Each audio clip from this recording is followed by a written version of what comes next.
Hi class, I wanted to talk to you this time about Cornel West article, Black Leadership and the Pitfalls of Racial Reasoning. It seems to me that what West is arguing here is that you can't just support the black guy because he's black.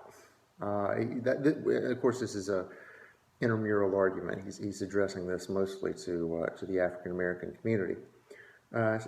Just because the guy is one of yours, you can't support him. What he's arguing for, instead of that kind of racial reasoning that's very divisive, he wants to put together a prophetic framework of ethical and moral reasoning. And if I were to boil that down, West doesn't say this in any, he doesn't just come out and say this. I'm trying to kind of summarize here, but I think that that you have to honor the African American experience by opposing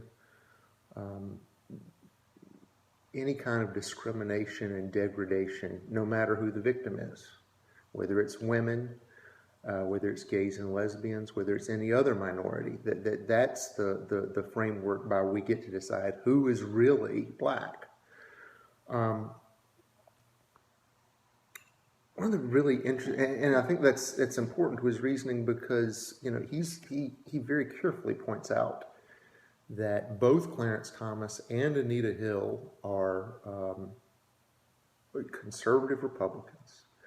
And he points out that,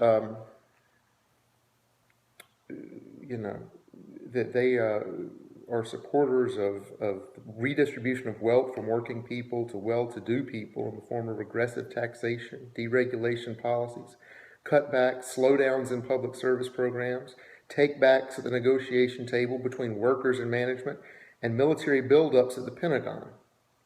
Both Thomas and Hill supported the unleashing of unbridled capitalist market forces at a level never witnessed before in this country that have devastated black working and poor communities. He'll go on there on page 398, but I want to focus especially on page 401, kind of as he's wrapping up. I highlighted this statement: the growing gangsterization of America results in part from a market-driven racial reasoning prevalent from the White House to the projects. In this sense, George Bush, David Duke, and gangster rap artists speak the same language from different social locations. Only racial reasoning can save us. And to me, that's so much more than just about racial reasoning. I mean, I think that this is true of this balkanization of American society, that everybody goes into their own little subculture and stays there instead of us being kind of a united people. But the other thing that strikes me is it's exactly the market-driven part of the racial reasoning that's important. And for the reasons that West has pointed out back on page 396. The idea is, well, let me put it this way. I was a big fan of the TV show The Wire. And what that proved to me more than anything else is that what happens in the ghetto is just kind of a less polite version of what happens in boardrooms.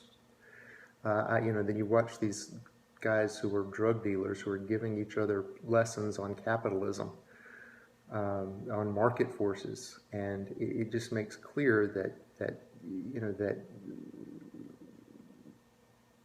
it's all kind of the same thing. And I think that's what West wants to talk about when he talks about a prophetic framework of moral reasoning.